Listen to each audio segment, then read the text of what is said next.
Yeah, I guess. All right. Stan thinks he knows what it is.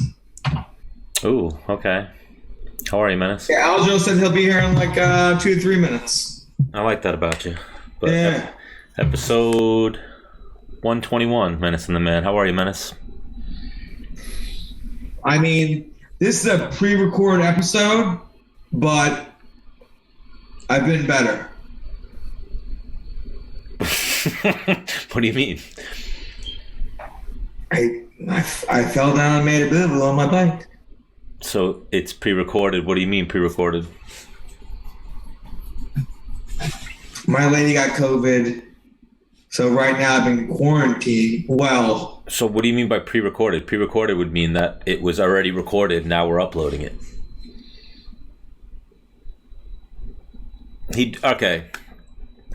Menace fell off his bike earlier. Did you hit your head? this is pre-recorded. I mean, good thing I had a helmet on. You're saying it's pre-recorded again. What does that mean? What is your definition of pre-recorded? Like, we're recording this today. Hang on, what's today's date? Let me real quick. Today is I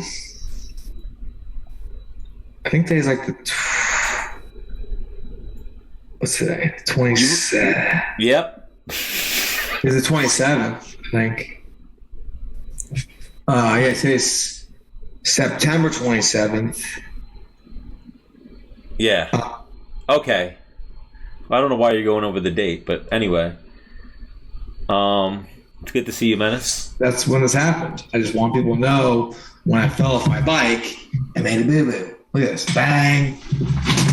All the way up here. I might fall.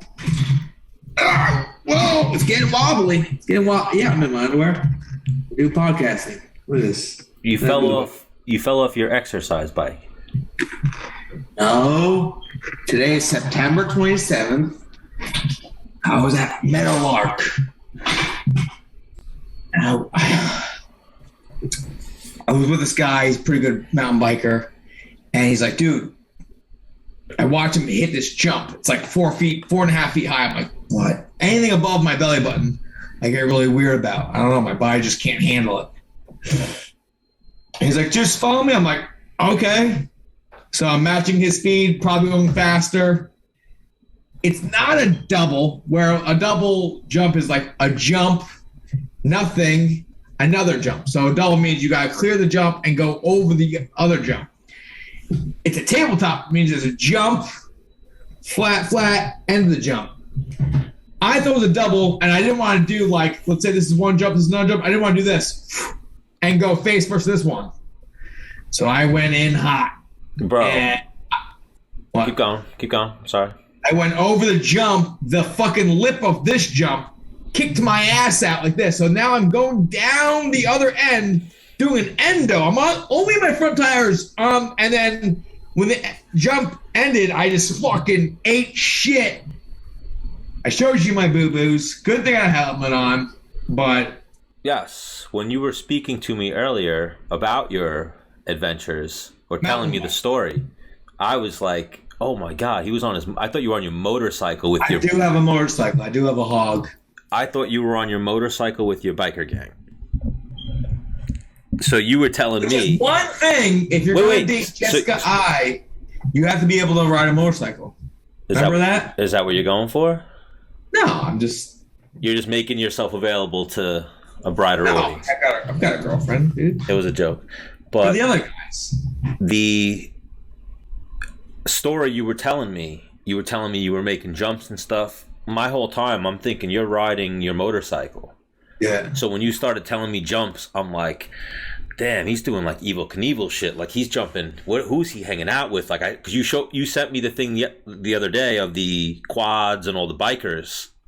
Oh yeah. So I'm like, oh, he's riding.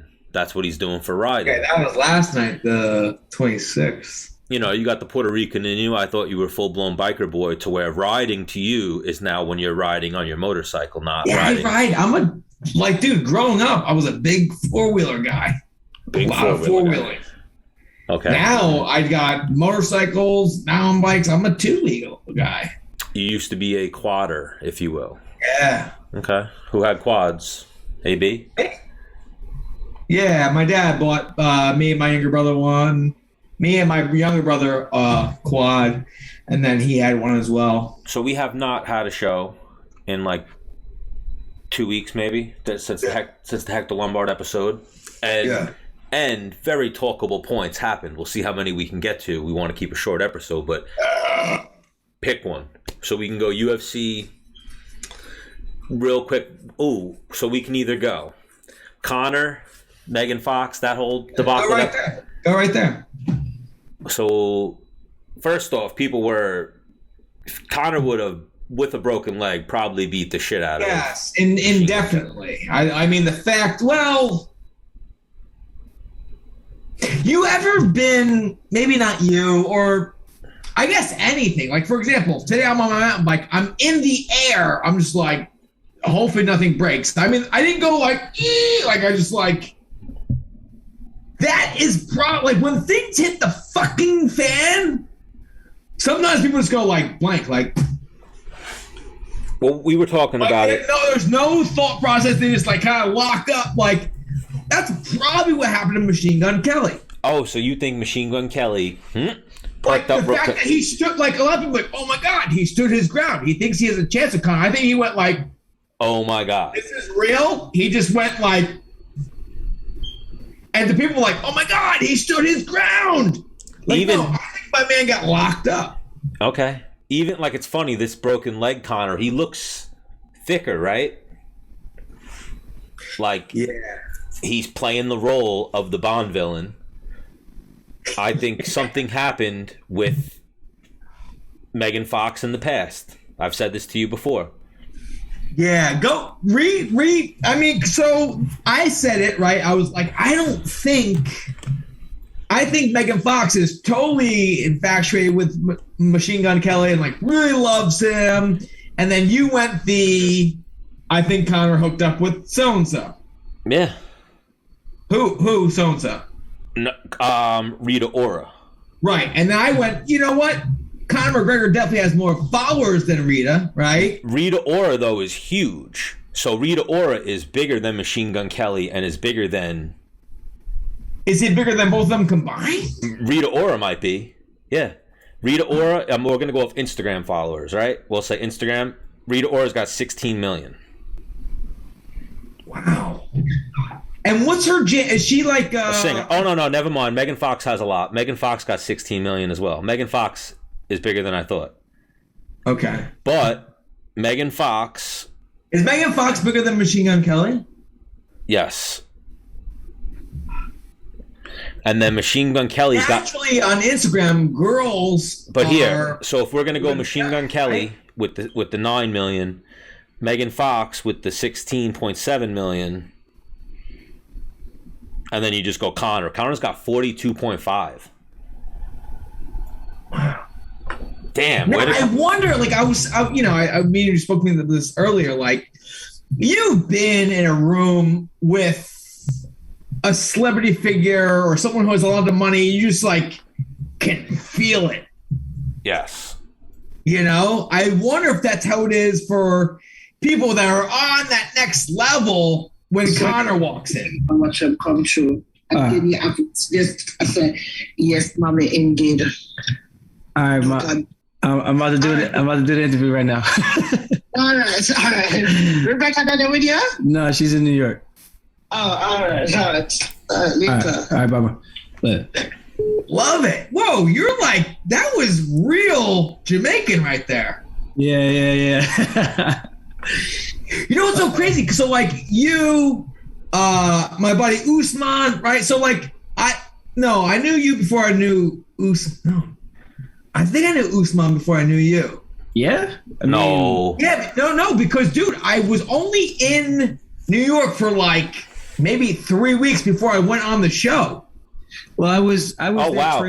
when Gregor didn't even have any fights yet at Lindenhurst. Yeah, that was no. I was only I like just met Ryan. Yo, I'm going on Ultimate Fighter.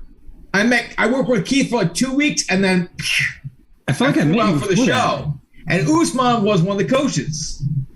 Yeah, I feel like I met you before that. I do feel like we. Well, through the wrestling community, maybe. Yeah, I don't know. Maybe not. Well, no. What would it have been there? Dennis would have been like a senior while Aljamain was a freshman, right? 07, 08, Can you guys hear me? first year in college. Yeah. All right, because I fucked with the mute button real quick.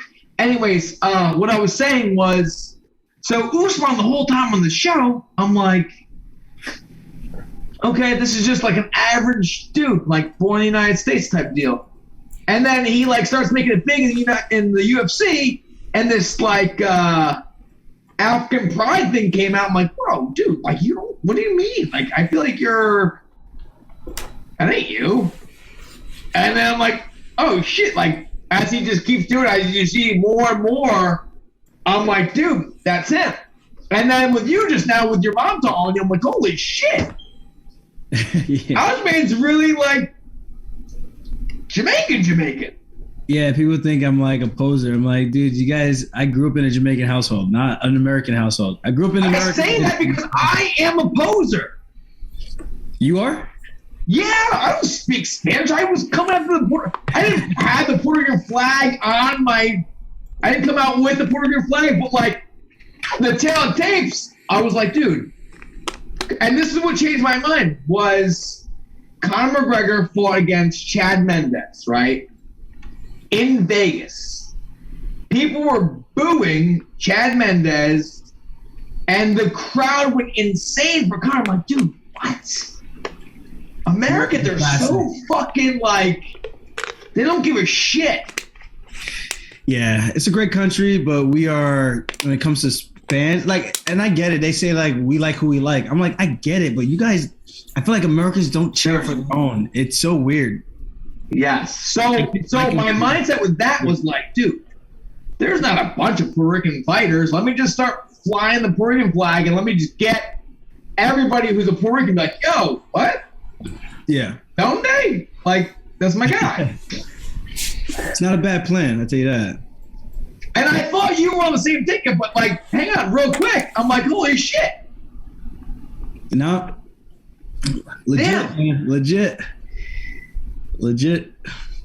I need to say I'm sorry. But yes, Aljamain, welcome back to Menace and the Man, the champ. Oh. The champ. So even there, Aljamain, I watched the fight right before, earlier today. You threw the belt down after the fight. Yes. So even here, like, I know you caught, me and Dennis were talking about how much flack you have caught being the champion now. Like, where are you at right now with that? Like, is Aljamain Sterling the champ? Like, you feel like you're the champ, right? I mean, I am the champ, but in a sense of like the rankings, you look at the UFC website, I'm the champ. I'm the guy holding the belt at the top of the weight class, you know? But a sense of feeling like the champ, I do feel like the champ based on the track record I've had just to get to the title shot. I fought the highest ranked guy for a number one contender fight that everyone consensually said, from the media to the fans, said should have been for the vacant title. Myself versus Cory Sandhagen. Yeah. Ranked higher than Jose Aldo and Petr Yan. Jose Aldo coming off of a split decision loss. Petr Yan beating a guy that I beat, and then beating Uriah Faber and got a title shot after I beat Pedro Munoz. Then I beat a guy who was, you know what I mean? So it's like, it didn't make sense. So in the people's eyes, that was the real bantamweight title fight. And I won. I won with flying colors. Was on fire that day. Killed the man. Put him to sleep. And have one hiccup, and then all of a sudden people forget what I've done. So in my mind, I had one bad performance, and Jan messed up, and I retained my title. Oh, yeah. 1,000,000%. You fought a way tougher road to a title than Petr Yan, for sure. Yeah. I'm not like, listen, me and you are buddies and shit like that, but like, all kidding aside, like, you fought complete animals. And real quick, I'm gonna sit here and throw out, like, I didn't actually watch the whole thing between you and Petr Yan, and then I watched like some highlights, and I was like, oh, off the highlight I saw, Aljamain was having a tough time and took the easy way out, and then Stan was like, bro, you didn't see the fight. Yeah. This is all from the highlights. I didn't see the fight. Bro, I don't know what was happening in that fight. The commentary too was disgusting. Like, not even that I know Aljamain. Like, I was just like, what the fuck are they talking about? Like, they kept saying you were forcing things. You didn't look your best, but even they were like, he's like pressing, he's forcing things. I was like, all I see is Aljamain stalking him, making him work, like doing what you would need to do to actually beat Petr Yan, stay in his face, not have him, lead the dance. Yeah. And I guess the way I break that fight down, not my best day. And I went from having a beautiful morning shakeout, 20 minutes hard, and then I eat 2 pancakes, 2 eggs, and people laugh at me for even saying this because it sounds ridiculous, but I literally ate 2 pancakes and 2 eggs before a world title fight, 10:30 in the morning, 4 to 8:30, and ate nothing in between. 0 in between that. Hang on, I've seen this in interviews. You're insane for that. What happened? It's the most idiotic thing I think I've ever done in my entire athletic career. I mean, I've eaten pizza before the county finals and shit the bed because I couldn't even move because of how much pizza I ate, and I just felt like grease was in my stomach. And I've made mistakes in my career, and I've learned. You would think that I would have known better not to do that, competing as long as I have. Just knowing that you need some fuel for the body, and to have such a great training camp go to complete shit because of one bad mistake in terms of judgment and how much food I needed to intake. I normally don't eat a lot on fight day, but I have one big breakfast. But because of COVID, I know exactly what this like. Yeah, and because of COVID, we haven't been able to leave the hotel room to go eat food or have an all-you-can-eat buffet at the hotel that we're staying at, and things have just been really different. So I kind of made a little bit of a mistake, not a big mistake, and to go from what I did in the morning shakeout to what I did at night was just atrocious, in my opinion, of like just my skill set, my abilities, and what I just did a couple of hours before that. But to do that in the morning and then wait that long to not even eat. And I miscalculated the time I was fighting. I miscalculated how much food I needed to put back into my body after a hard workout like that. And I just couldn't recover in between. And I felt fatigued. I felt sluggish. And it showed. Now, real quick, Aljamain, a lot of people have been attacking you. A lot of people the Menace, man, not because we know you. Like, we're fully on your squad. I've sparred with you and I was telling Stan earlier, remember the one time we sparred, and I was like, good rounds. And I instantly went to the bag, and you were like, we just killed each other. Like, you good, bro? Like, in my head, I was like, dude, Aljamain just beat me. Like, the weight class is below me. Like, what the fuck? And, you were like, God. You were like, you're happy. I'm like, fuck this guy. Like, I was like, you are very, very good. And now, Stan, go over the fight how you I saw don't it. get. Exactly I was how saying you to saw Dennis, I don't get how the narrative changed to that the fight was so one-sided and Aljamain needed a way out, so he took an illegal knee and then put on an acting performance. This is what people say. I've seen it. Like, Aljamain's getting this. Put on an acting performance to get a DQ. I rewatched that fight again today. I remember watching it the first time and being like, I think that's 2-2, right now, as that second round was winding down. And then Aljamain started taking the second half of the fourth round, shoots in for the takedown, winds up with Yan holding his head down. The referee says downed. The corner starts screaming, punches only. Petr Yan yells something. What did he yell, Aljo? Was it English or he yelled something like... Russian. So something in Russian, and one coach, the other Russian coach said, one was the American top team guy, Pamba, Parampina, whatever. Yeah. I guess something with a P, but he told him punches. The other idiotic coach told him kick, and Khabib confirmed it to Dana White, and it was seconds before he decided to throw it, and then he threw it after being warned in the back room. It doesn't get any more black and white than that. I felt like the guy had me hurt, and he knew I was pretty much on my last few legs in that fight, and he was trying to make a statement. I think he really thought he could just damage me and get away with it, and it backfired on him. That's what I wholeheartedly think. I think he intentionally threw that, and people say it's an accident. I'm like, you don't make an accident. You don't have accidents like that at the highest stage in a world title fight. You could talk about John Jones. and Anthony Smith. One looks like the guy is coming up, and the other is the guy is clearly down. It's a completely different scenario where you're warned by the ref, you've done dirty things in other fights, and you try to get away with it. So whether he wants to admit it or not, he can say whatever the fuck he wants to say. I really don't give a shit. I know the guy, there was bad blood, and he wanted to put a stamp on it, and I think he really thought he was going to get away with it. And one of the cleanest knees that he could have landed. Yes. And not to the chin, to right here. Yeah. Right? It hit you in the temple? It hit me to the temple, and the worst part about it was I didn't see it coming. Yeah, you were not expecting that, bro. You can't brace for that. You can't.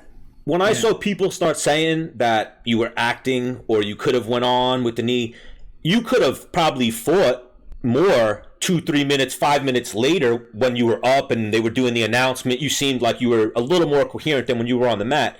Initially, though, I saw you try to immediately get up. And Menace, me, no one that has ever trained and been hit in the temple with a clean shot was like, Aljamain is faking right now. He's putting on an act. Or you were not even there.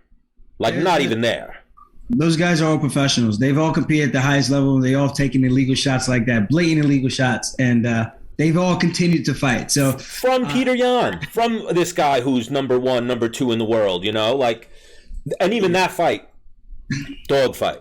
I don't know how the narrative changed to Aljamain was getting his ass kicked. First round, you won. If you take out the right hand that he landed, and even there, I said to Menace, I asked him before we had you on, have you ever rocked Aljamain in sparring? And he was like, I don't think so. And I started saying, Aljamain does kind of like a zombie mode. I've seen you, other than the Marias knee, which obviously caught you, the illegal knee from Yan, you've never been rocked. Have you ever been rocked in a fight? Rocked where I'm getting the spins or that buzzing. Zing, rocked. I've had it so many times. I hate it. I'd almost say Aljamain. I was telling Stan, and I'm because again, Aljamain, me and you have done, I don't know, definitely over 5 sparring sessions together, right? Yeah. I'm over there working. I'm because I'm very aggressive. You're backing up. I'm like, are we going to fight? So I start pushing forward, and then bang! I fall right into the trap of a takedown or a fucking right or a kick. I'm like, oh, and it's not until after, and then I get up, get out, and then I get even more I didn't get this guy. He's beating me, and I become more aggressive, and I fall into it again. I'm like, dude, this guy. And it's not until hours after sparring, I'm like, that's the moment. And here, Aljo, that's what Menace thought the fight was. And I was like, no. Aljamain, it was a mixture, if you will. More so, Aljamain walking Petr Yan down. Well, I watched the Sandhagen fight. I watched you go out there, put it on him. He came, then you backed up. He came in, takedown, strangulation. I'm like, oh, Jesus Christ. Yeah. I think as that fight comes back up, if it comes back up, you versus Petr Yan, and people start rewatching that fight again, it's going to be like, oh, wait a minute. Watch it on mute or take out. I don't know why. DC is cool with you, I'm sure, and Joe Rogan. I don't know why the commentary, almost like they both fanboyed out on Petr Yan. Yeah, I think they were feeding off of each other. And I know both guys. Even Rogan texted me, I want to say 2 days ago, and asking me about my neck and asking me about stem cells and, just to check up on me. And I sent him a text back 2 days later today and just tell him thank you for checking. But DC too, I see him in person. We talk all the time. I just think it's one of those things, heat of the moment. I don't know if they're being told to talk about it in their ear or something, or they're just super impressed by what he's doing and think that's the best Aljamain Sterling. I'm like, those guys commentated my fight so much. You would think you would know the difference between a guy that looks like a shell of himself versus when he's on. This guy looks like he's sharp tonight. You've seen those performances where someone looks flat, where someone doesn't look like they're doing the things and it's not necessarily the other guys doing anything crazy, because Yan was just backing up. Yeah. But if you look at my punches, they're push punches. They have no pop on them. I'm like, Jan's not doing that to me. That's clearly something else about the fighter and not the opponent. So you have to be a smart intellectual person to be able to decipher what you're looking at. And I understand why Joe might feel such a way. And then he's only kickbox. He does jiu-jitsu and stuff, but he's never done an MMA fight at high level. And I know he's called a lot of fights, but I think when you compete, you should know a little bit better. And I was actually a little disappointed with DC, can't lie, because I just thought he would have understood my game a little bit better. But I think maybe I'm just naive for thinking that. I don't know. I think if you watch my fights, you've called fights before now. Yeah, 100%. I think what people think, like off people walking out or whatever, they're like, oh, this guy's going to win. So your commentary, like, kind of, unless it goes totally lopsided the other way, they go, whoa, this guy's winning. But I think, right, for a lot of guys, biased commentary. They found some type of bias where they were kind of like, oh, Petr Yan's technique and all these things. But so Aljamain, did the right hand hurt you in the first round? Nah, it caught me by surprise because he let me get off so much strikes that I really felt like I wasn't even fighting. It was like, I was like, yo, I might actually win this fight feeling as shitty as I feel, and that's actually crazy. And in my mind, I'm thinking I just have to. This was my game plan. Knowing how I felt, I go into the fight and I go, all right, the ships have sailed. All the boats have been burned. Like, there's no turning back at this point. I got to make the walk. So knowing what I have to do, it's a 5-round fight. If I could win the first 3 rounds and stall my ass off for the last 10, I'm a fucking world champion. This is the way my brain is thinking. So I'm like, don't think strategically like, let's try to outpoint him and keep the rounds close. I go, you know what, man, gas pedal and just dump everything out and try to just scum him for the first 3 rounds. And if I could scum him and get it done and get these first 3 W's, secure the bag, I'm going home a champion because there's no way I'm getting put away by this guy. I just felt like no matter what, he hit me with his hardest shots. Deflated as I was, I felt like I was still going forward. I still ate his best shots. And normally I roll with a lot of punches and I don't get hit a lot. So that actually disappointed me because I took my strike differential went down significantly because of that one fight. Yeah. So after that right hand, I just felt like, okay, he dropped you, but it was more of a flash drop. It was like caught me square because I was just standing in front of him, flicking my jab. My feet were kind of together. He cracked me, and I fell down and got right back up. And I was like, oh, caught me by surprise. And I went right back to walking him down. Yes, that's where I was like, I said to Menace, I was like, he got hit like so that first round. It's like he kind of got flashed. So it's how do you score that first round? At the end of the fight, Joe Rogan was shocked at that 2 judges gave you. Or 1 judge gave you the first round. I was like, I actually thought he won that first round, even with Yan landing that shot. You landed those 2 big flying knees that actually landed. Petr Yan just ate them, you know? Yeah, and one stumbled him back into the cage. So I'm like, if you're counting significant strikes and you're counting total strike count, he had the 1 drop that landed, the 1 right hand, and it was quick, came back, and I went after the guy. So you have to, I feel like you kind of got to analyze how much damage that drop, those strikes do. Like, if I catch you running in where your feet are off balance and you get cracked and you fall down, and it's not because I cracked you and hurt you, but it's more so you're off balancing. Like, that's more aesthetics than it actually is the damage from the impact of the strike. And that's the type of things that I look for when I'm watching fights, and not everyone does. They just see, oh, he dropped him, you fell. Oh, damn, that was crazy. Back to the hood shit. You know what I mean? So it's like, oh, he rocked you. That was crazy. Like, that's how people score fights. It's the most bizarre thing. But you count the strikes. I think I outlanded him 3-1, or maybe even 4-1 in that first round. So can you see me right now? Yeah. You're like, I was raising my hand. So you fought numerous amounts of UFC fights, MMA fights, right? You fought for a title. Do you know how fights are scored? Absolutely not. Like, that's insane. We're fighting at the highest level. We have no idea what they're looking for. Bro, I've lost a fight off of, I got taken down 1 more time. Then I took him down, but outstruck him by 6 punches. Then I've lost a fight where I took the guy down 6 times to 0 and he outlanded me by 6 punches. I'm like, even how they're refed. Brian Ortega, they were going to let him die the other night. Herb Dean was like, doctor, just pretty much shut the fuck up and let me get him right. And then he'll tell you the right thing. He was like, Dennis, you took 2 punches, Dennis. I got to stop this one. Like, I get it. Fighting's chaotic. Bro, insane. Hold on. Fucking... Chris Weidman, we're going to let you take 57 unanswered punches in mount. And then we're going to let you come out the next round. That's like Herb Dean has a fucking questionable track record. Yeah. That he came out the other night and was like, we're going to make this fight a no contest. I'm not making it like, yo, if you, what's the number? What should be the number of unanswered punches where like, yep, I don't know if they're like this or like that. There should be a number for like, yep, fight's over. 40? I think it depends on the impact of the strike, and I think it depends on the response of the opponent. If the opponent is covering up, and this happened on the Contender Series last night, because I'm here in Vegas, I got to watch live. The kid got dropped. He immediately goes to his back. He's in guard. He covers up. The kid starts teeing off and start wailing on him. But all the shots, and they go to the replay, all the shots as soon as he hits the ground, hits his forearm, it hits his elbow, which actually hurts if you punch somebody's elbow. You could actually split your whole hand open from someone's elbow. And forearm, elbow, and shoulder.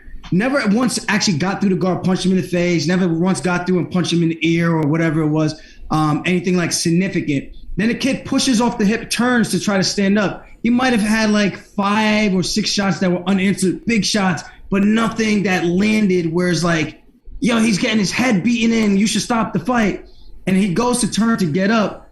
Herb Dean jumps in and stops the fight. And I'm just like, I don't get it. Last week, you made a beautiful call telling Dan Miragliotta, hey, the headbutt caused the knockdown, which caused the submission. So he didn't tell him overturn it, but he said if you don't feel good about it, because Miragliotta said, oh, well, he kept fighting, so maybe the headbutt wasn't as bad as I thought it was. Motherfucker, if you've been headbutted before and you go face first limp, how are you going to say you didn't think it was that bad? Stop the fight. Give the guy an opportunity to recover from an illegal, accidental blow. I feel like refereeing is a thankless job, but some stuff is just like, bro, come on. Seriously? Have you never felt what this feels like? It's pretty black and white that impacts the fight, whether you like it or not. The fat guy drinking beer has no idea. None. Zero. Dude, just being in, like, Stan, you fought before, but I don't know if it's the same as, because I fought amateur and I've also fought in the UFC. Like, every step in the UFC, like, Aljo, I don't know if it's different for you, like, your steps feel numb. It's like, oh my God, that's the craziest what you guys are doing at that level. Like even for you, Aljamain, you didn't have the arena, but the eyes that were on that fight, like the pressure. Like I heard Jared actually say it. Shout out to Jared Gordon, who just won his fight recently. But he said, he's like, I don't know if I want to be champion and be Conor McGregor because the pressure that comes with that. Like Aljamain is living that life right now. Like the added everything, the added media, the added people doubting you. And I don't know why you read the hate, Aljo. I see that. Like I listen to the weekly scrap. Aljamain gets into that. You know what I mean? Yeah, it doesn't bother me in the sense of like it's getting to me. People think that, oh, you're insecure. That's no, you love it. You love it. Yeah. I'm like, dude, I respond to positive and negative comments, and I'm here for the banter. If I have time, I'm going to banter with you. If it's a funny joke, I'm going to acknowledge it's funny, and I can laugh at myself. Some of the stuff people say is funny, but some of the stuff is just like, I think they actually believe what they say, and sometimes I'll comment back and just like question the stupidity, and I'll feed them just to kind of make them feel a little more stupid instead of like, some people actually try to educate them and try to let them understand if they come off in a reasonable way, you know, but some people can't be. Two things. You know? One, the homie,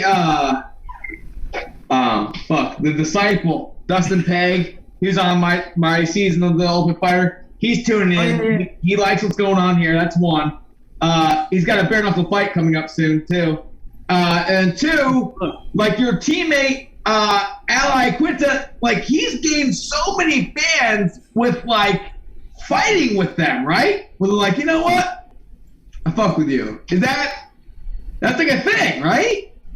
I think so. I mean, at the end of the day, we're people, man. And to think that you could just say stuff to us and because we're athletes that we're not going to respond or that we shouldn't respond or we should respond a certain way, you can go New York term. I'm not gonna get too crazy. I don't want to be cursing too much on you guys' stuff. Oh, curse it out. We do don't it. SMD, straight up New York shit. SMD, bro. Like, I don't know what you talking about, but people say some shit, and I'm just like, yo, if you said this to me in front of my face, how do you think I respond? Like, seriously, do you think I'm just gonna tuck my tail and like, yo, we're from fucking New York, bro? Like, yo, that's a good line. And that doesn't have time too. Like, you wouldn't say this to my face. It's like, yeah, you're a killer. I would. Well, a lot of times we've spoken about this. A lot of times people say that shit just to get the attention, and then when you respond back, and you're like, oh, they're like, oh my god, I didn't even think you were gonna respond. Like, holy shit, Which is actually hilarious. I'm like, bro, if you read my comments, you see that I do respond. Like, there might be a good chance that I respond to you today, and I actually have time. But you don't have to be real quick, Aljamain, you do a lot, and I think me and you on the same wavelength. We're like, dude, we gotta do something other than be badass to put ourselves to right, because followers and all that bullshit, somehow you get paid more, right? Yeah. You get the bigger fights, all that shit. We've done YouTube. We've done, you got your podcast. It's crap. Your YouTube channel's still going, right? I'm still doing it. Yep. I took a little bit of a hit after that fight, but it was expected. Oh, but even that. So smoked Cory Sandhagen. Like, Cory, great fighter. Can't say nothing in that fight. He's like, Aljamain got on my back and choked me. But even that Petr Yan fight, two of the best. That was almost like, and I'll segue to that fight, that was like a Colby Usman type of fight. That was a dog fight, you versus Yan. Like, that, if that was Aljamain on a bad day, Yan has something to look forward to in the rematch, And I'm not taking anything away from Petr Yan. He's a killer. Yeah, he was on, but everything he does well, he did the same exact thing that he did in the fight. And kudos to him. He showed up, he did his job, and that's what you're supposed to do. I fucked up. And that falls on me. I have to live with that mistake. I have to live with the performance. But at the end of the day, he messed up even bigger by giving me an opportunity to actually show him what I can really do. And like I've been saying before, man, he was kicking my ass. But if that's my worst day or my best day, if it was close to my worst day, what do you think is going to happen when I'm on? The guy's not going to be able to touch me. And if he does, it'd be like a couple of little shots here and there. It's a fight. Obviously, you get touched a little bit. But besides that, all the shots he was throwing, even as tired as I was still slipping, still rolling with shots until I was a walking zombie in the fourth round and just stood there and just kept eating shots that I didn't need to eat. But any other time, when do I sit in front of my opponent and allow them to take I said that to Menace too, that you, Aljamain, I said you have a zombie mode. You were in zombie, you were taking his shots that I was like, yo, Aljamain's got a fucking, I know you always had a chin, but that fight showed me like, yo, Jan's putting everyone else down or away with these punches. And I'm not proud to be wearing that because I pride myself on being one of the least fit fighters, and unfortunately I took a lot of damage that fight. But I was just praying. Yo, so many people would come like, dude, you could take a hit. I'm like, that's not what you.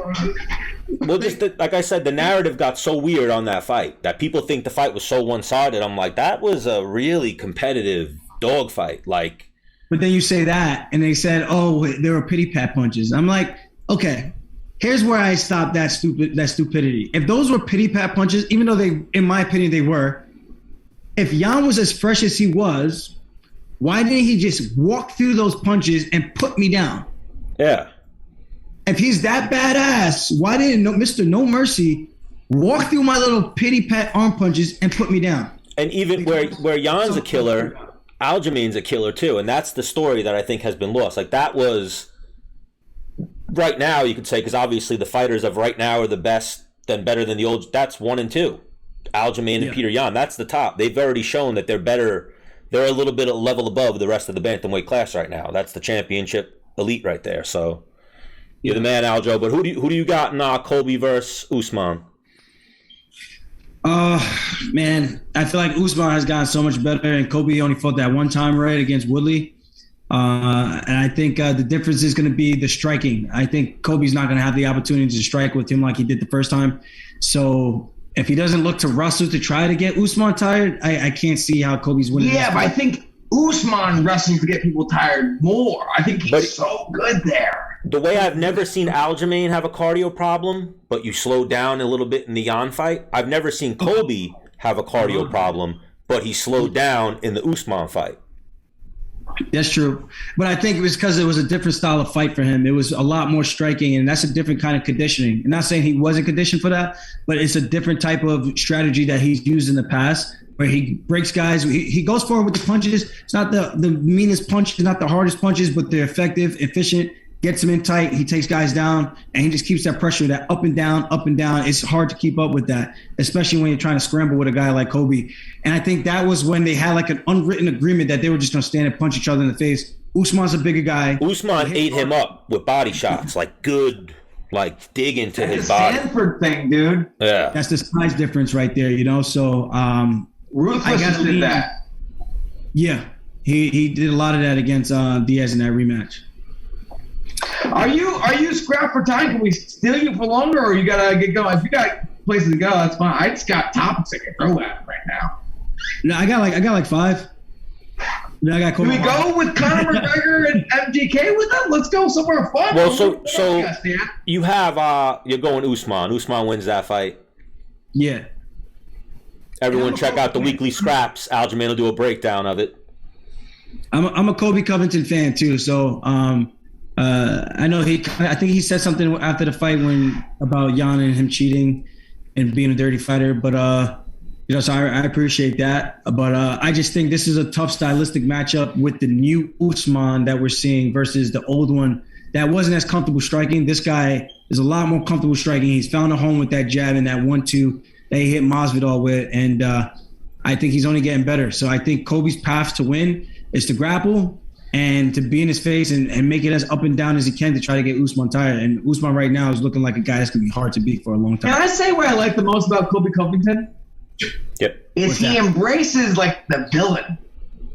He like runs with it. And like he's consistent, and I just like that's a hard role to take on. Like, yeah, you guys hate me? Good. Fuck you.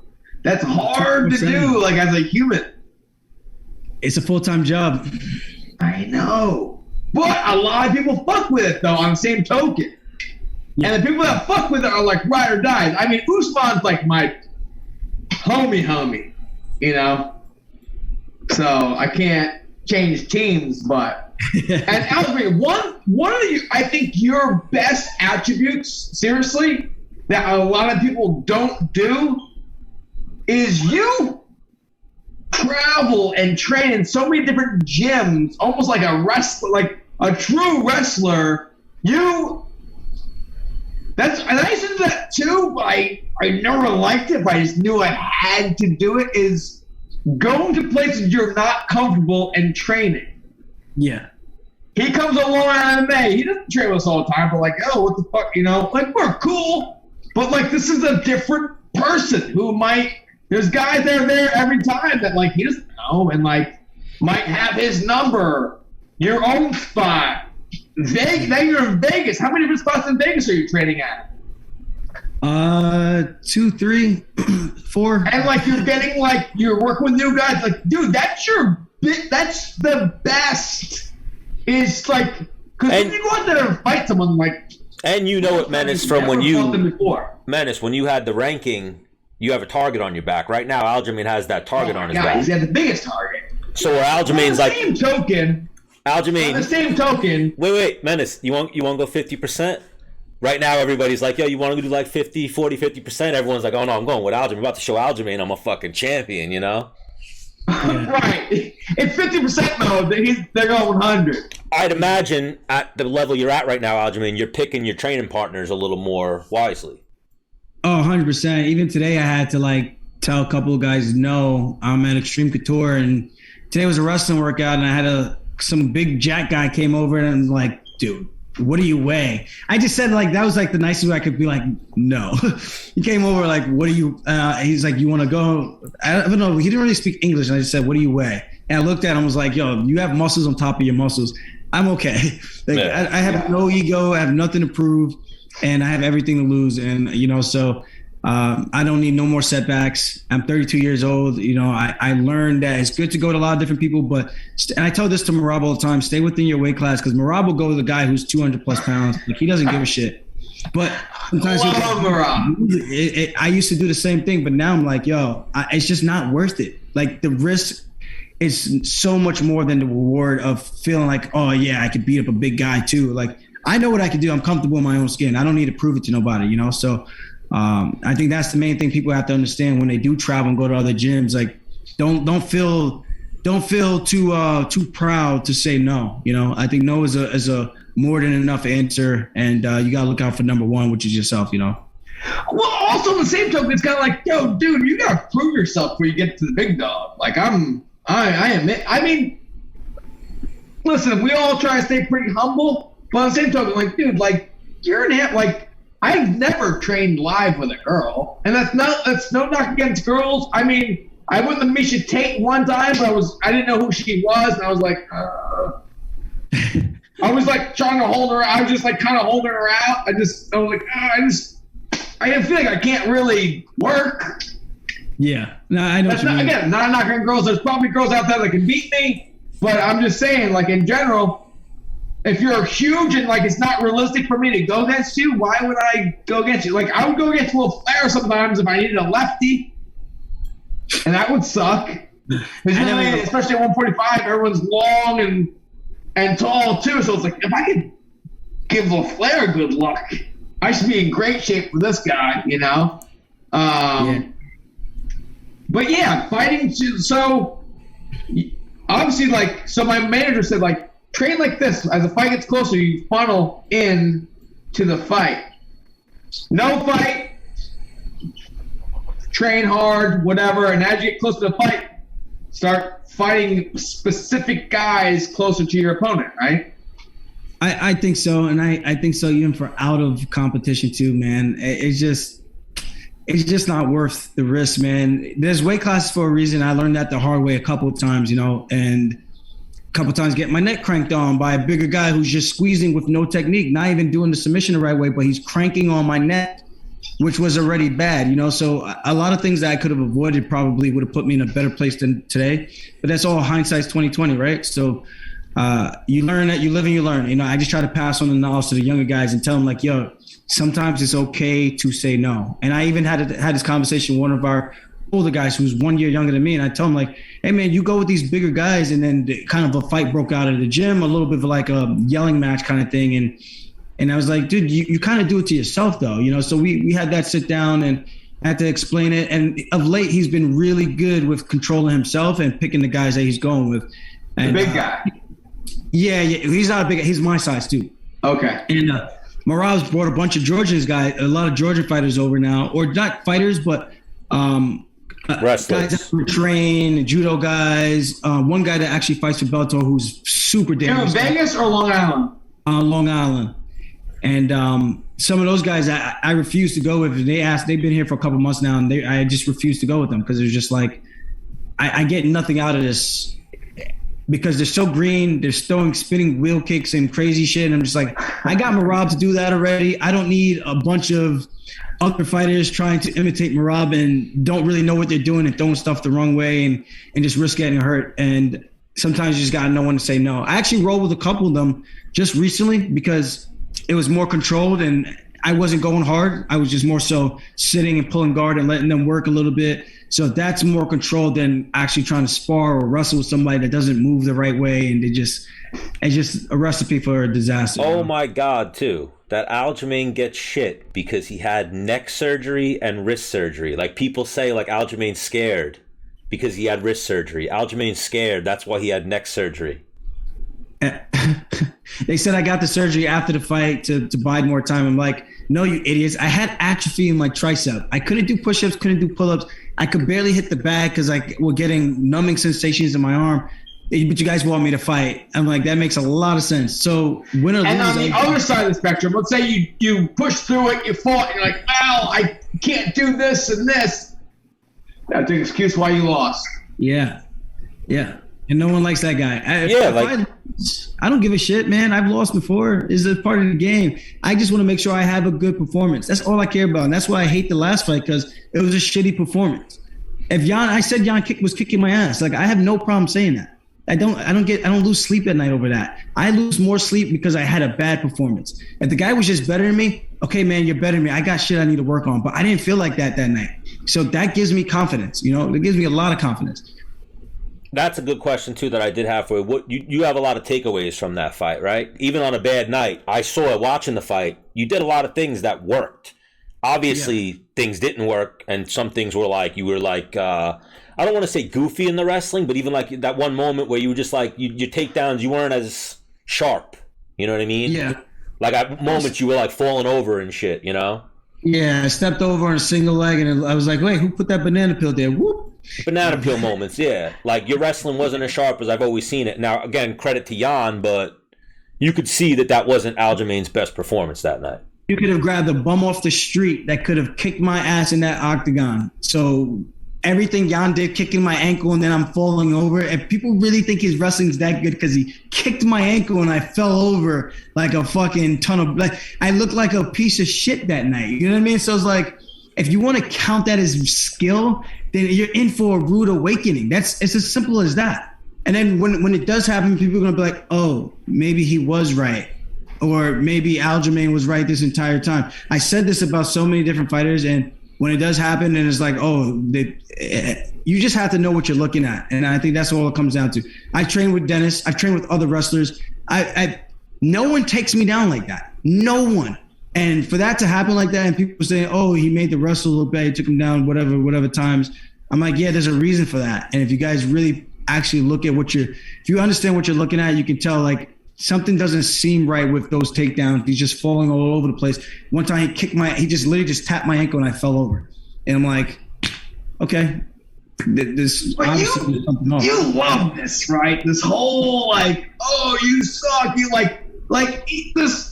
Bro, that's what I thought. Scary guy to motivate. I've always loved when people consider me the underdog. I would look at like fight odds, I'd be the favorite, like fuck, and I would brain fuck myself, and be like, no, you're the underdog, dude. Like work, Aljamain. This is like they couldn't give you more ammo to just crush it and just train and just every day in and out and just live it, right? Oh, 100%. And I feel like this has been the longest training camp of my life, man. Like since the surgery, doing PT, crushing it twice a day, and then coming back. And as soon as they announced the early fight, I bring my ass back to Long Island, trying to do training camp and shoot my load right out of the gate. And I just couldn't perform to do 5 rounds at this quite moment in time. And I'm going to be training this entire time pretty much until I actually fight, which might not be till next year. It's the beginning of October, so this has been a long training camp, but it's going to all be worth it in the end, man. When I get my body to where it needs to be, then I could go out and actually pick up where I left off and show everybody that I am who I say I am. And also, the internet has that fucked up way of giving a weird narrative. The narrative became Aljamain pulled out of the fight. The UFC doctor didn't clear you, right? The UFC doctor spoke to my surgeon, and they both agreed that I need more time for everything to heal up after the surgery. 6 months is just way too soon after a major neck surgery like that. I got a titanium plate in my neck. Like people major neck surgery. That's what people don't realize. Major neck surgery. Yeah, I didn't stub my toe. I didn't. You know what I mean? So it's like when I hear some of these things, they make it sound like I have like a bone bruise or some shit. Like it's nothing like that. I gotta actually be careful with this thing that I don't get dumped on my head in a fight again. And by being fatigued, where I'm fatigued in that first fight, and I'm super lazy when Yan gets my back. I'm just relaxed. I'm so tired. I'm just trying to catch my breath. I get picked up and dumped on my head. I don't know anyone who's ever picked me up and dumped me on my head like that. And in wrestling, of all the high level guys I've wrestled with, D1 guys, freaking RBY. It's RBY. This fucking guy almost beat RBY. It doesn't happen. That's why I say it's so frustrating in that regards, but it's going to make it so much sweeter when I come back and just shut everybody up, because I'm going to be so petty. So petty. I love it. So much. Hang on, when you're on Long Island on the weekends, if you need someone to run with, sit in the sauna with. What town are you in again? I'm in Lyndhurst. Oh, okay. Yeah, I'm in Massapequa, so I'm exit 28. You're like 4 towns over. So, Aljo, last thing before we get you out of here, you're a boxing guy, right? A little bit, not too much, man. Back in the days, it's just Fury, You know what we're talking about. Yeah, we got Fury Wilder coming up, the trilogy. And that's always tough when a guy, I mean, I guess Deontay's only getting this fight because the first one was a draw. You know, he kind of lost majority of the rounds in both fights. Yeah. So what's the question here? Does Deontay Wilder have a chance to avenge that loss against Tyson Fury this weekend? I mean, Deontay Wilder always has a chance, man. That guy hits like a freaking, I don't even know what to call it. Does he rep Jamaica? I don't think he's Jamaican. Oh, okay. Not that I know of. I think he might have been Haitian. Might be Haitian. I don't know. I would have to I think you're right. If he's not Haitian, then he's just American. But I think he reps Chicago.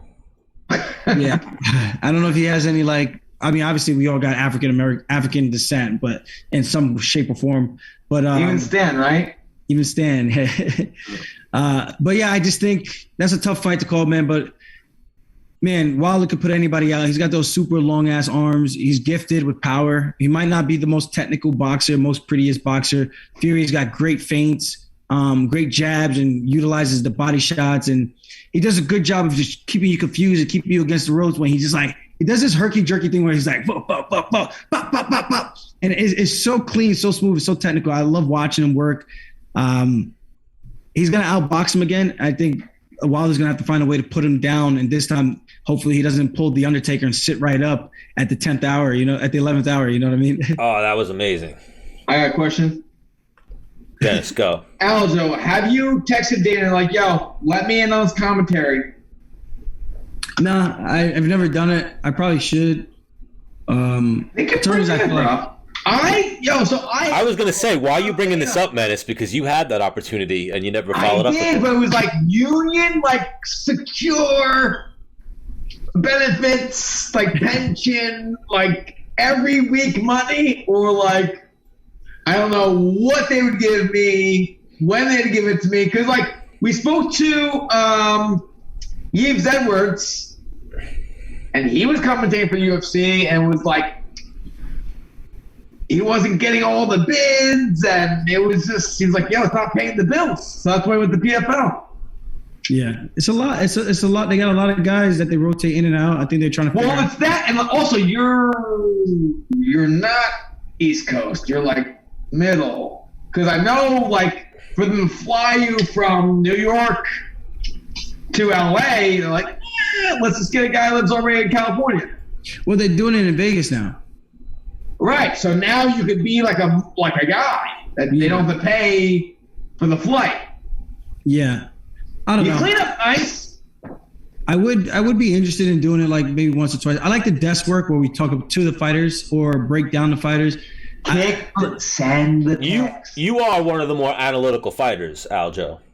I feel like I can actually explain what people are looking at as opposed to just saying some random shit sometimes. I can tell right now, talking, you've never thought of it, huh? You've only focused on fighting. I have. I just think it's a very time committed thing, because if you do it, you want to do it right. You want to make sure you give the fighters a fair shake and talking about them in a fair form. Like sometimes I feel like the commentary can be so biased, and it's like, dude, I get that you guys want to promote a guy, but let the other person get some type of love. Like when you watch back the tape, I sometimes you want to just put it on mute because it's like, I don't want to hear the guy pretty much bashing me the entire time. That sucks. Who wants to hear that the whole time? Yeah, like Aljamain when he fought Petr Yan, it was like as if he couldn't do anything right. Send the text, change the game, make money. I like it. Have reasons to get more suits. We'll see. All right, Aljo, you're the man. Thank you so much for the time, brother. And good luck in the recovery. Neck surgery is obviously always a big thing. Who did the hospital for special surgery do the neck surgery as well? No, I did it out in L.A. Dr. Robert Watkins Jr. The man. The guys. Dr. Robert. Yeah. Oh, but yeah, I saw you with HSS fixed your wrist. That's who fixed my leg. They're fucking amazing. Yeah, they did the wrist for me. Yeah. The wrist is good now? Not full range of motion, but which wrist was it again? My strong hand, my right hand. That's the thing too that people. I was saying the Menace. The You only had that. game probably went down a few notches, huh? I'd be devastated. I lost some strength. I definitely lost some Personally, strength. I'd be devastated. If the JO hand went down, I'd be like, you'd see my morale like folding. Like, Dennis, you good? Like, I want a good JO without paying for it. Yeah, Menace had that hand injury and then got really depressed in life. I don't know what happened to him. Man, it's rough. You don't realize how much you need your hands for. You kind of take it for granted. And then when you lose that mobility or the strength, you're like, yo, you feel almost like less of a man because like you have this stuff you just can't do anymore. Well, even that, Aljo, you're going through this tough injury string at the highest level. Like I was saying to Menace, you've only had before the Petr Yan fight, you had that 88 seconds against Sandhagen. That was your first fight in like 2 years because of. Who wins that fight? Can we talk about that real quick? Yeah. He's fought both. Yeah. And then well, here, I'm just saying, I've seen, because Aljamain, we were bringing him on the show, and I started looking at some of the things people are saying. He's catching a lot of flack. I don't think the actual story has been told that he's at the highest level. He's coming off multiple surgeries, and he's still able to win and be competitive in these fights. Yeah. Tough guy to motivate. Like Petr Yan, great fighter too, but I think the next Aljamain that we see versus the winner of Yan versus Sandhagen is going to be, a better version that we've been seeing. I think so. But who wins the fight? Who are you going to fight for the title? I think I'm having a rematch with Sandhagen. I wouldn't be surprised if Yan won. But I just think, like I said, I fought them both. And I look at the track record. And if you look at the performances and the stylistic matchup, I think it's Sandhagen's fight to lose. I really do. Again, Sandhagen, just like you, fought more killers to get where he is than Yeah.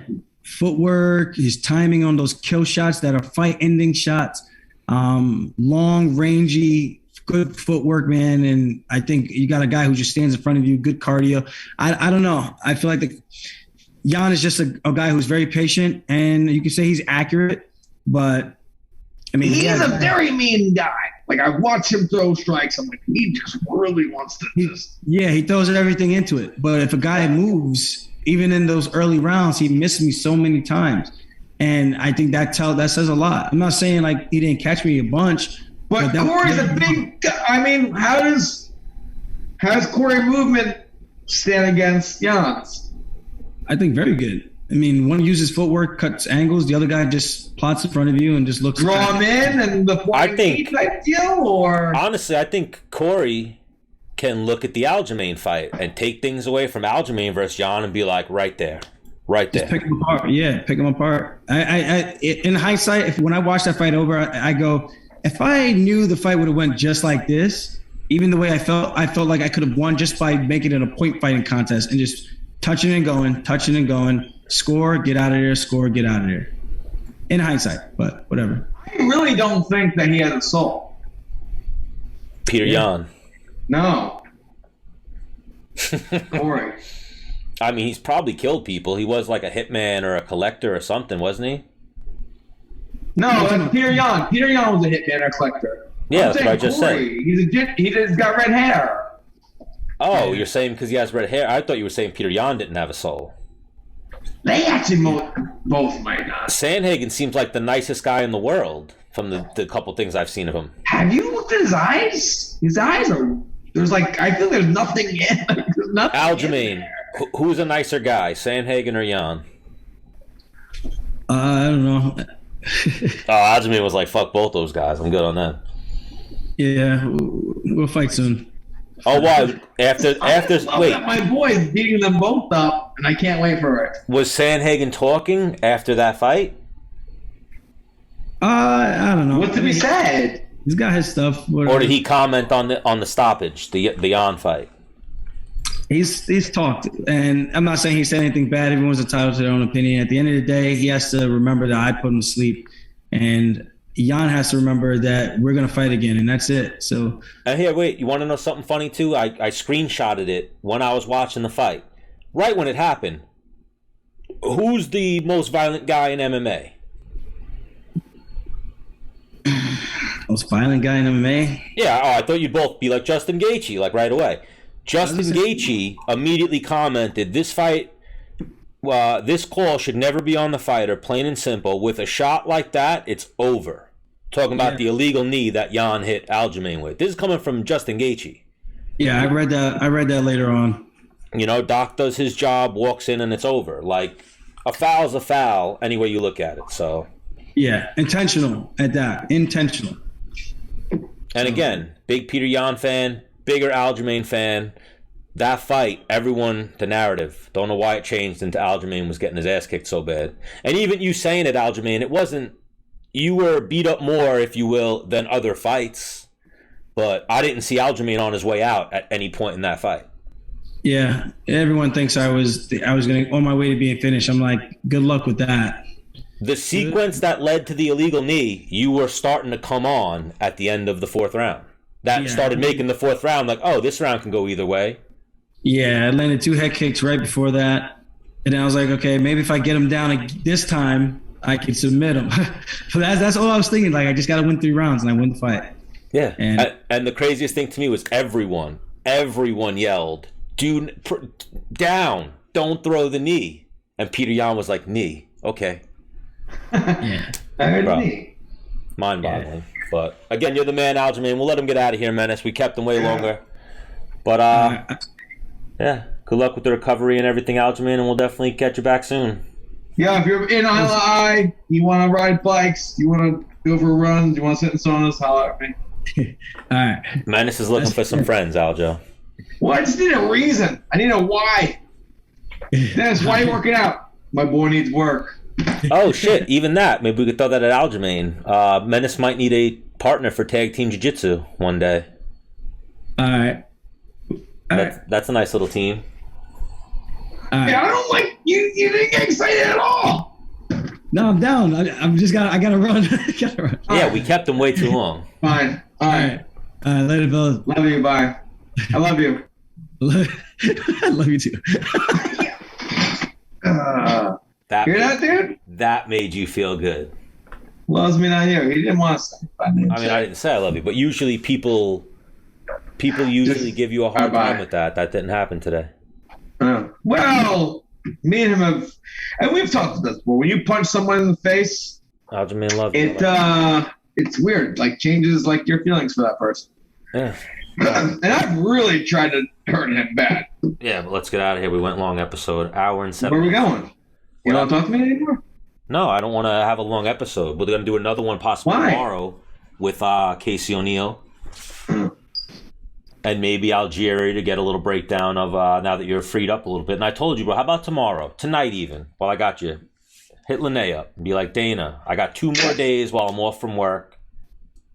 When am I getting you back on the show? This is, I don't know what you're talking about. This is a pre-recorded episode. Yeah, that's what I'm talking about. It's the weekend right now. All right. Anyway, hit him with your send-off, Menace. Well, see you later.